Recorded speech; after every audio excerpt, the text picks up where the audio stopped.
The Salem Radio Network returns from break in 3 minutes and 30 seconds.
The Scott Jennings Show on the Salem Radio Network will return from break in 45 seconds.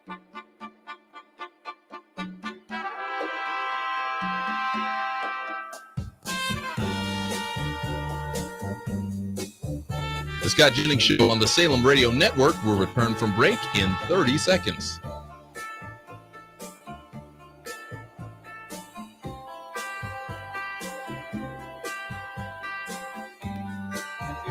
The Scott Jennings Show on the Salem Radio Network will return from break in 15 seconds. The Scott Jennings Show on the Salem Radio Network will return from break in 5 seconds.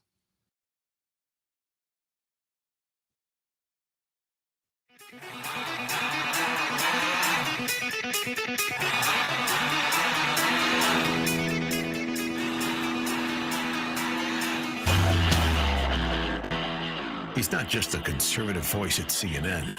He's the last man standing athwart the leftist mob, delivering the fiery truth, surrounded, outnumbered, still undefeated. Fighting for free speech, Western civilization, and delivering common sense for the American people. Ladies and gentlemen,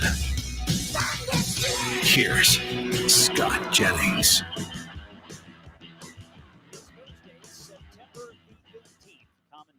For the American people, you are listening to the Scott Jennings Show on the Salem Radio Network. Well, from our lips to Disney's ears. We talked about Jimmy Kimmel yesterday and wondered how he was still on the air after his Monday monologue. And then about 3 hours later,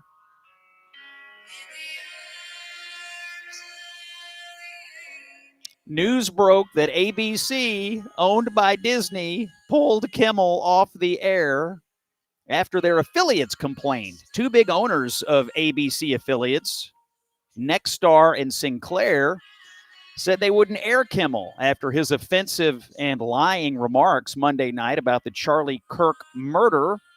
Folks, let me tell you, in the TV business, when the affiliates are complaining, you have a problem. Jimmy, I know it's awful.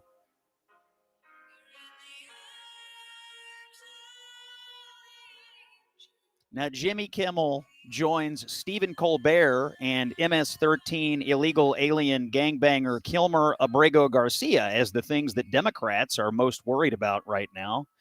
We're going to keep an eye on this story, and we're going to have major news on this story today, because at 2:33 Eastern Time, 33 minutes past the hour, we are going to be joined by Brendan Carr. He is the chairman of the FCC. You've seen him in the news if you're following this story. He is President Trump's appointed chairman of the FCC. We're going to talk to him about, is this a free speech issue? What are the First Amendment implications, if any? Does the Constitution mandate that ABC employ Jimmy Kimmel indefinitely, no matter what he says or what the affiliates think? We're going to give him a chance to rebut and answer the critics that he has encountered since this news broke last night. Huge interview on the Scott Jennings Show, 33 minutes past the hour. Do not miss it. Brendan Carr, chairman of the FCC, joins us live. Kimmel, I had to discuss this on CNN last night, and I said, I'm really surprised that a guy who once wore blackface, demeaned women by forcing them to jump on trampolines, and insults half the country on a nightly basis lasted this long in the media business to begin with. But what do I know?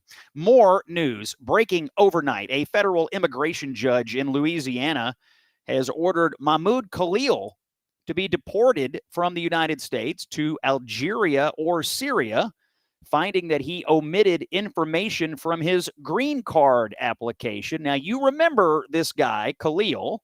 He was a Columbia University graduate student, and his case has been at the center of the Trump administration's crackdown on foreign student visa holders who come here and clearly hate our country and try to bring about the downfall of Western civilization. He was detained by ICE in March, and then he was released in June.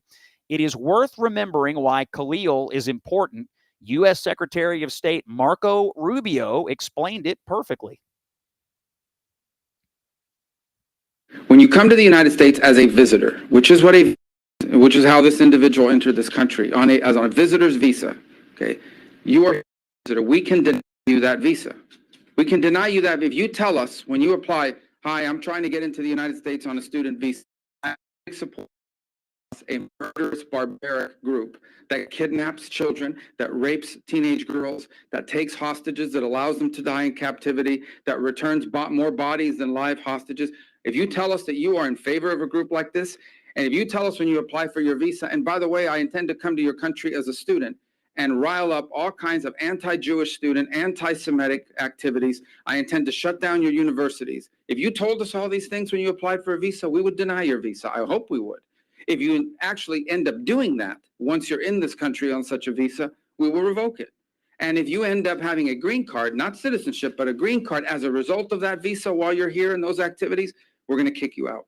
It's as simple as that. This is not about free speech. This is about people that don't have a right to be in the United States to begin with. No one has a right to a student visa.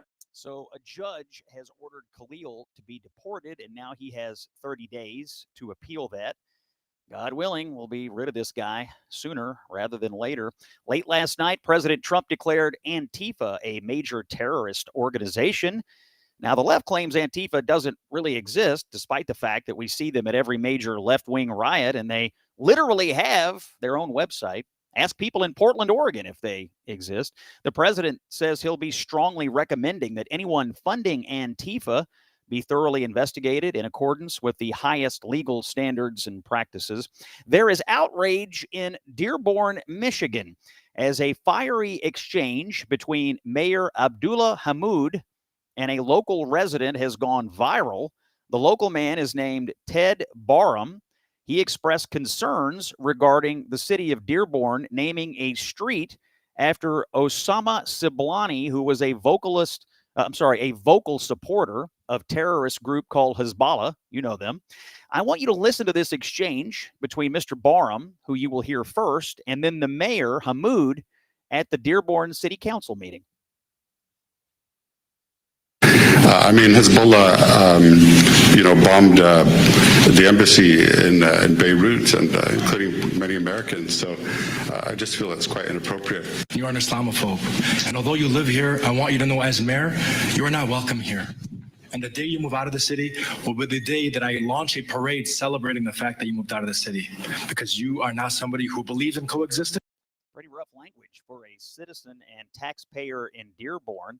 Hard to believe a mayor of an American city is naming streets after Hezbollah sympathizers and ordering Christian citizens to leave their own cities. Checking back in on the North Carolina train murder case, court records showing DeCarlos Brown Jr. has been formally charged with first-degree murder in the fatal stabbing of Ukrainian refugee Irina Zarutska. If convicted, he faces a sentence of life in prison, or if prosecutors ask for it, the death penalty. This is the Scott Jennings Show. It's common sense for the American people on the Salem Radio Network. As you know, Congress may be headed for a government shutdown later this month if Republicans and Democrats cannot agree on a bill to keep it funded. Lots of issues at play here, including some critical healthcare tax credits. Unless Congress acts before the end of the year, a massive healthcare tax increase will hit millions of Americans. There is an organization working on this called Americans for a Balanced Budget. They are warning us that if key healthcare tax credits are not extended by December 31st, then 24 million Americans could face skyrocketing healthcare costs. Millions may lose coverage entirely. Rural communities, they say, would be hit especially hard with job losses, fewer providers, and reduced access to care. Congress must act this year to protect these vital tax credits for Americans who buy their own health insurance. President Trump's pollster found overwhelming numbers of voters, including Republicans, want their congressman to preserve the credits. Americans for a Balanced Budget is calling on Congress to keep the full promise of the One Big Beautiful Bill by stopping a devastating healthcare tax increase before the end of the year. Make your voice heard on this. Visit StopHealthCostHikes.com and tell Congress to act now, protect the credits, and prevent higher healthcare costs. Again, the website is StopHealthCostHikes.com. You can make your voice heard today. More news, cost of living news. 3 things for you today. First, on the real estate front, good news if you're buying, mortgage interest rates are dropping. According to the latest rate data, 30-year fixed mortgage rates have dropped to an average of 6.13%. That's the lowest level in 3 years, and it is a steep decline from the 7% or higher rates that have plagued the housing market over the past couple of years. Number 2, new car ownership. Well, costs are down. AAA says the annual cost to own and operate a new vehicle fell to $11,577, a $719 decline from 2024. And here's one more. Gas prices are down and will make up less than 2% of your disposable income this year. That's according to the Energy Information Administration. That's the lowest number in 2 decades. President Trump still in the United Kingdom. He has signed a technology cooperation deal with our British allies. He took some questions from the press. He said, made a few comments about the war in Ukraine, said he was disappointed in Vladimir Putin, and he also floated the idea that we may be trying to get control again of Bagram Air Force Base in Afghanistan. You're listening to the Scott Jennings Show on the Salem Radio Network. Common sense for the American people. When we come back, my favorite pollster, Kristen Soltis Anderson, will join us with a public opinion check on President Trump. And at 33 minutes past the hour, Brendan Carr from the FCC is here. Don't miss any of it. Scott Jennings on the Salem Radio Network. Portions of the Scott Jennings Show are sponsored in part by Americans for Prosperity.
Radio Network will return from break in 30 seconds.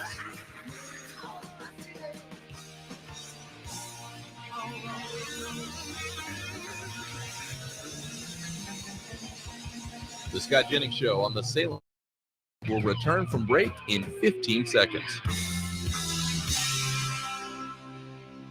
The Scott Jennings Show on the Salem Radio Network will return from break in 5 seconds.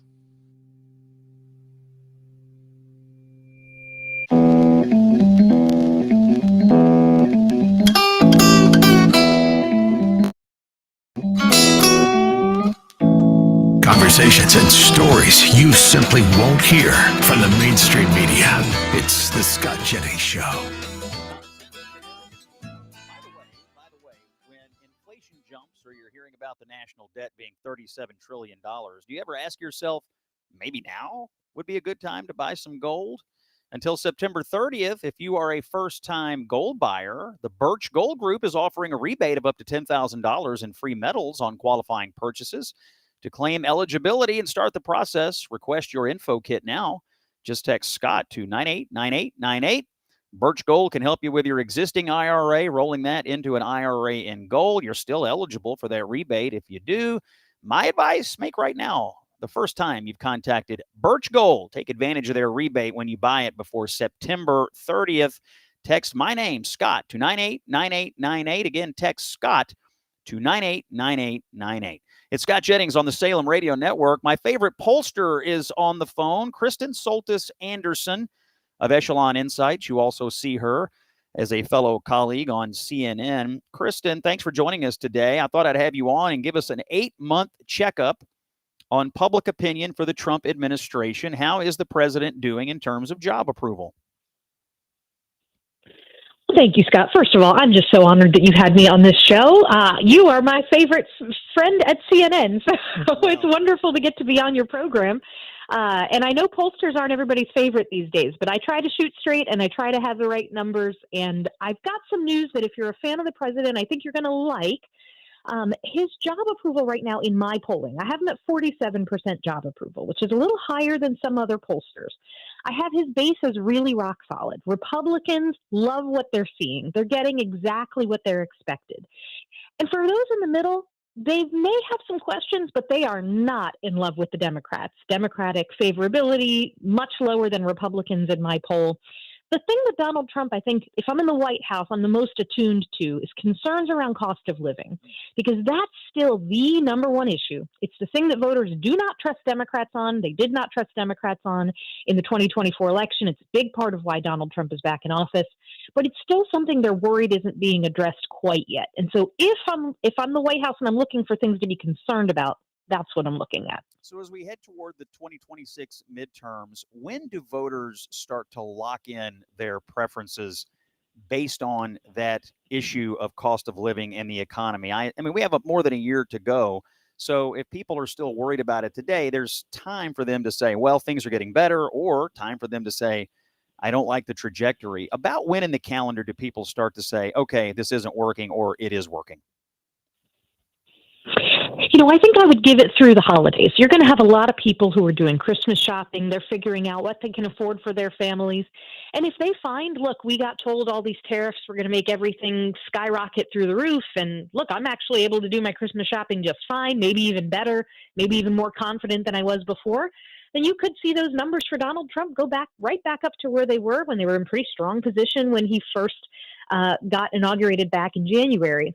However, if you get to Christmas and people are feeling like, look, I did want to buy, more toys for my kids than I think I can make work, I think that's going to be a kind of a decisive moment. The other thing to remember is there's two decisions voters have to make. The first is which party they're going to vote for. And I still think Democrats have not done anything to demonstrate to voters that they have a credible message on cost of living. But the second question is, do you vote at all? And that's where, if the economy is only in so-so shape, Democrats are fired up to vote, even if the economy's not doing well, because they have a litany of other things that they're really fired up and mad about. But for voters who are in the center, if they're not quite sure that's been solved yet, there is a risk that folks who voted for Donald Trump, when his name's not on the ballot and if cost of living is still so-so, Republicans are going to have to do more work to get them turned out to vote. 30 seconds. I got to ask you about Kamala Harris. She says in her book that she couldn't pick Mayor Pete Buttigieg because he was gay, and she didn't think the public would accept putting a gay person on her ticket. She went with Walz instead. As a pollster, does that hold water for you? That seems completely bizarre to me. I mean, admitting that you have discriminated against Pete Buttigieg on the basis of his sexuality, it doesn't sound like a very good plan to me. But I also think, I mean, like Tim Walz was not well known. He was not particularly popular. And when we ask voters in the Democratic Party, do you want Kamala Harris to be your nominee next time around? Only about 1 in 4 say yes. And I almost wonder if that 1 in 4 even have an idea of who other options could be. So Democrats have a massive 2028 problem. That's Kristen Soltis Anderson. She is with Echelon Insights. She's one of the finest pollsters in the business, and she's one of the finest political commentators in the business. You can see her alongside me and others on CNN talking about the politics of the day. But if you need a pollster, Echelon Insights is a good one. They also publish a lot of public data. If you're a nerd about this stuff like we are, I encourage you to get on their website and take a look at it. When we come back, Brendan Carr, chairman of the Federal Communications Commission, is my guest. We're talking about Jimmy Kimmel. Don't miss it. It's Scott Jennings on the Salem Radio Network. Common sense for the American people. This is the Scott Jennings Show.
The Scott Jennings Show on the Salem Radio Network will return in 1 minute.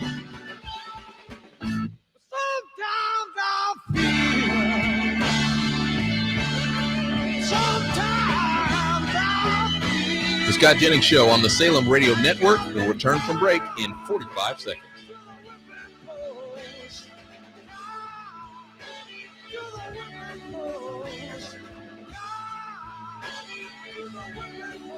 The Scott Jennings Radio Network will return from break in 30 seconds.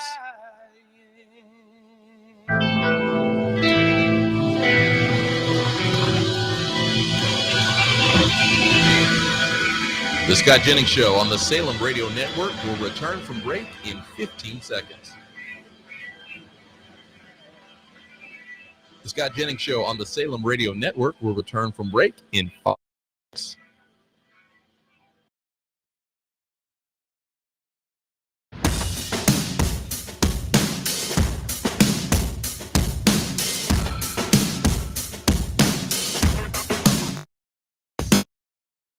Narratives.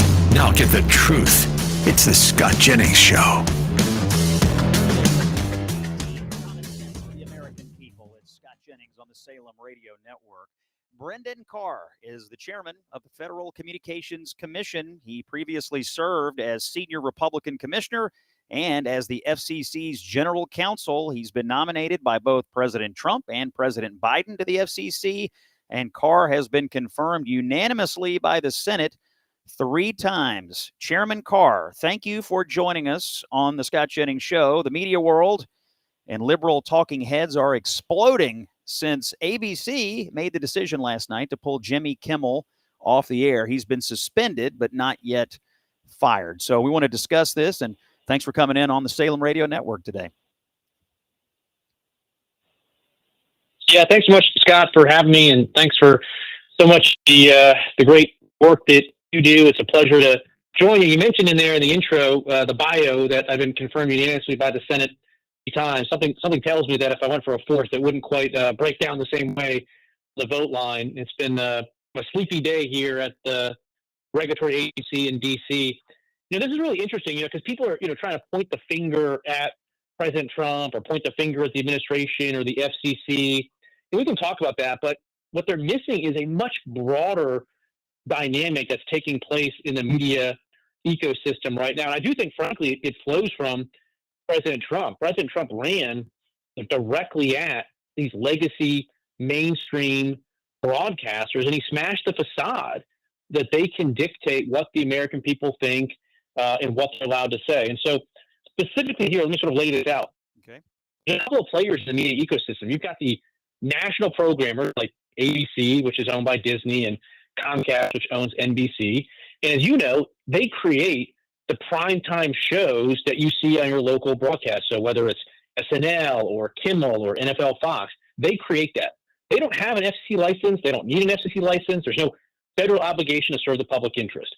But there are individual local TV stations that air that programming, and they have an obligation, because they do have a federal license, to make sure they're serving the public interest. What happened yesterday for the first time, frankly, in modern history, is local TV stations, first Nexstar, which owns some, then Sinclair, which owns others, says, listen, we don't want to run Kimmel. We don't think it actually serves the needs of our communities in Utah, in Pennsylvania. And so this is TV stations pushing back on national programmers, which I think is a very good thing.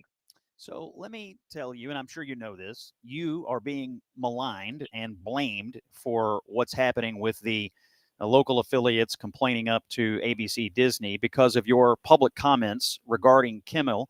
You specifically said, this is a very, very serious issue right now for Disney, which owns ABC. You said, we can do this the easy way or the hard way. I want to, because so much has been said, and I think you deserve a chance to rebut or answer these questions. Let me play a clip. This is CNN's Van Jones sort of summarizing his complaints about what's happening. But you don't get to go on a podcast and set policy for American media, for an American media institution that's been around a lot longer than me, you, or Donald Trump. This is a red line that has been crossed for our industry. for the First Amendment, for the right of people to speak. Let me ask you two questions. What specifically did you find objectionable about Kimmel's Monday night monologue? And number two, do you feel personally responsible for his suspension? And I'll throw this on there as well. Should ABC make it permanent? Should they go ahead and fire him, or is there a way that Kimmel stays on TV in your mind? Well, first of all, nobody went on a podcast and made federal policy. And again, I think even people that are in the media ecosystem don't understand this. Broadcast television is fundamentally different. CNN is a cable TV show. They don't have to operate in the public interest. They don't have a federal license. You can spew whatever you want. And obviously, I think I've seen a lot of spewing on CNN and other cable shows over the years, and that's perfectly fine. But if you want to be on broadcast TV, the individual station has an obligation to serve the public interest. And there's rules on the books for decades and decades that say local TV stations have the right to preempt, to black out programming that they don't think meets the needs of their communities. And the truth here is, look at the ratings for Jimmy Kimmel. I mean, everyone wants to paint some grand conspiracy and say, this wouldn't have happened without this person or that person saying anything. But it's the ratings that tell the story. You look at Colbert. Colbert was losing $50 million a year, and Kimmel's ratings are similar. You look at it. And so I think what's happened here is President Trump has created a permission structure for corporations and for the market itself to start to rationalize. It wasn't that long ago we had these late night shows, and they pilloried everybody, and they would go for laugh lines, and it was great.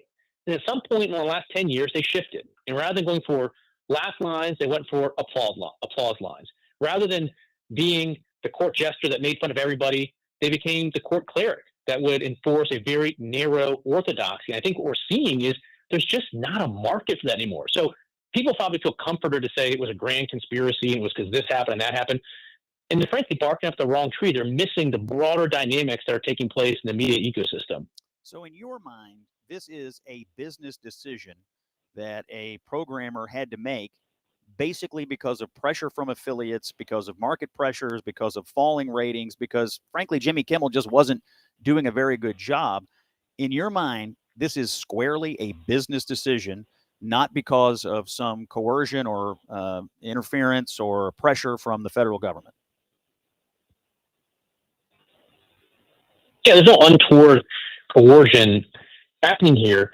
The market was intended to function this way, where local TV stations get to push back. But what happened was companies like Disney, like Comcast, they have amassed so much power over the years that they frankly cowered these local TV stations. They felt like they couldn't push back. I can't tell you how many times being here at the FCC, I've heard from local broadcast stations that say, yeah, we saw this thing, we saw this program, we didn't want to run it, but we felt like we had no choice. And so this is a very important, significant moment in the media system where the programming that's coming from Comcast and from Disney that's being generated in New York and Hollywood and sort of been fed like foie gras to the entire country, there's a crack in that system.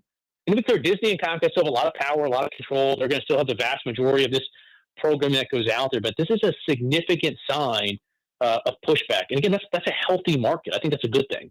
Let me ask you to talk to conservatives. A lot of conservative listeners of the Scott Jennings Show here. By the way, we're talking to Brendan Carr, chairman of the FCC. Now, some conservatives are cheering this on. They're glad to see Jimmy Kimmel go. They've hated this show for years. I was really critical of him in the spring when he was going after Tesla, cheering on vandalism. Some conservatives, like people that write the Free Press, they've published an editorial today. They're worried about, say, a future Democratic FCC getting involved in things that they wouldn't like. I just want you to talk to conservative thinkers as they're trying to sort out their feelings on this matter. How should they be digesting this and thinking it through? Well, the argument that somehow there was some new action or conduct taken by the SEC is wrong, again, for two reasons. One, as we've been talking about, this was a decision by affiliates to push back. But two, we do have examples of government officials expressly calling for and driving towards censorship. And we saw it during the last 4 years. You had members of Congress, two Democrat members of Congress from California, write letters to Comcast, to Charter, to cable companies, effectively demanding that they drop Fox News, that they drop OAN, that they drop Newsmax. The FCC under the Biden years took a license renewal for a local Fox Philadelphia station. So again, not Fox News Cable, but Fox Broadcasting. And they put that out for comment to not renew their license because of disputes about content on Fox News cable channel. The list goes on and on and on of the Biden years, Democrats, including at the FCC, walking down this path of directly intimidating broadcasters and others. And so for people that have benefited for years from a two-tiered, weaponized system of justice, it doesn't surprise me that when everybody is getting a fair shake, even-handed treatment right now, that feels somehow like discrimination to them, but it isn't. We're getting a fair shake. We're applying the same law, the same precedent that's been applied by Democrats over the years. And so, again, this idea that we're breaking new ground is wrong on so many levels. House Democrats are mad at you. They've condemned you today. They say you're bullying ABC and forcing the company to bend the knee to the Trump administration. They have called on you to resign. I was wondering if you'd like to answer them directly on our show today. Well, my staff tells me that I need to stop responding to reporters with gifs and memes. But in this one, I can only, think of the famous "I'm not going anywhere" line from Wolf of Wall Street, I believe. Look, I've been at the FCC since 2012. So I've been here for over 12 years straight. I've been general counsel. I've been commissioner in the minority. I've been commissioner in the majority. I understand how this building operates, and we're pursuing an agenda that I think is the right one. We are reinvigorating the public interest standard for broadcasters. If people don't like that, there's two options. If you're a broadcaster and you don't like being held accountable for the first time in a long time to your public interest standard, that's fine. You can turn your license into the FCC. We'll find something else to do with it. Or you can go to Congress and say, look, I don't want the FCC having public interest obligations on broadcasters anymore. I want broadcast TV to be like cable, to be like a streaming service. That's fine too. But as long as that's the system that Congress has created, we're going to enforce it. And I think it's a good thing. Again, look at trust in these national broadcast TV networks. It has just been cratering over the years. For a long time, these broadcasters could say, well, at least we're more popular and more trusted than Congress. And now they can't even say that anymore. As I like to say, people oftentimes have a lot more faith in gas station sushi than they do in these legacy media outlets. So the change is necessary as a business matter. And it's not just in the narrow broadcast space. Look at the Washington Post with Jeff Bezos and the changes that he's doing there. There's a broader movement afoot here where people are trying to appeal to a broader audience. And again, I think that's a very good trend, but the trend hasn't stopped yet. The consequences are going to continue to flow, but it's from this broader market restructuring. It's not from people saying, well, this happened and this person called this person. It's a one-off thing. No. You're missing the forest for the trees there. We've got about a minute before we need to take a quick break. I want to give you a chance to respond to Congressman Eric Swalwell, who's threatening you with investigations and subpoenas and so on if the House Democrats take the majority. And he said you were, quote, involved in corrupt deals. Give you a chance here in 30 seconds to respond to Eric Swalwell. Look, I'm sure that, there's a lot of things that I'm tempted to say, but listen, I'll just say this. We are going to keep our nose down here. We're going to keep focused on the job that is in front of us. And we're going to keep delivering results for the American people. If Congressman Swalwell or others don't like it, again, you can try to change the law, build a coalition to eliminate the public interest standard. But I understand being a government official these days, it comes with, some downsides and some consequences. And I'm prepared to, accept whatever happens from doing my job here at the FCC. We're not going to be deterred from continuing to move forward.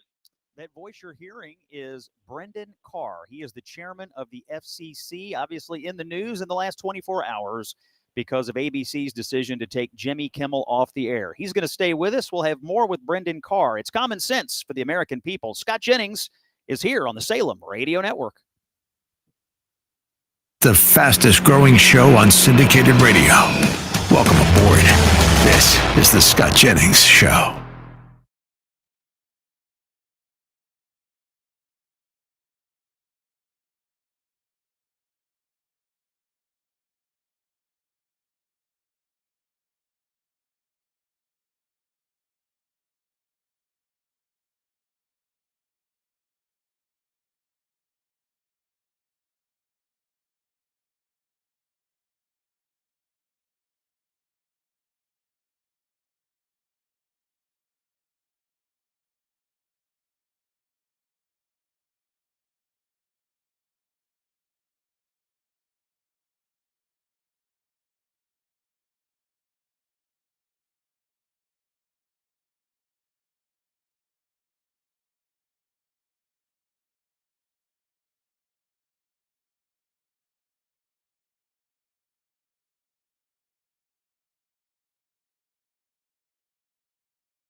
The Scott Jennings Show on the Salem Radio Network will return from break in 45 seconds.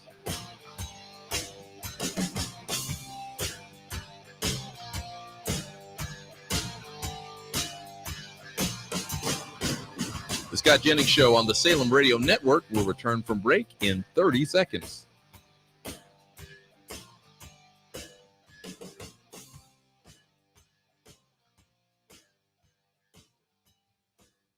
The Scott Jennings Show on the Salem Radio Network will return from break in 15 seconds.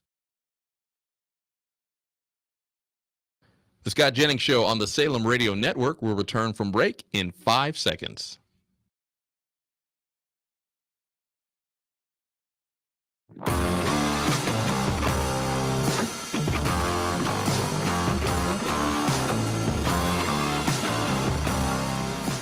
One man standing tall against the leftist mob.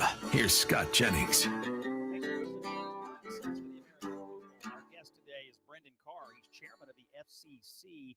Brendan, thank you for all this time today. I have to ask, given that you're in the news and this issue's in the news and everybody's talking about it, have you personally been in touch with President Trump on this issue in the last 24 hours or any time over the last few days?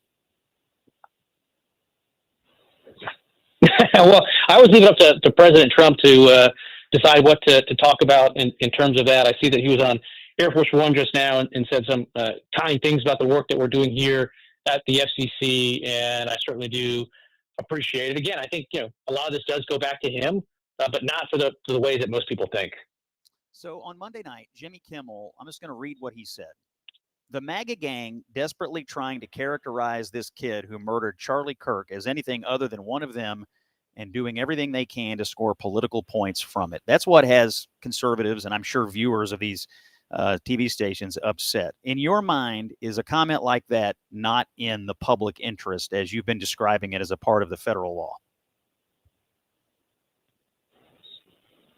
Well, at least as an initial matter, that's a judgment for the local broadcast TV stations. I was on CNBC this morning, and Jim Cramer asked me, do you think the federal government should be, reviewing scripts and comedy lines and saying yes or no? And that's a pretty simple one. The answer there is no, but somebody should. And the way that system is supposed to work is it's those local TV stations that are supposed to pause a second and say, do I want this coming into my community? Do I want this?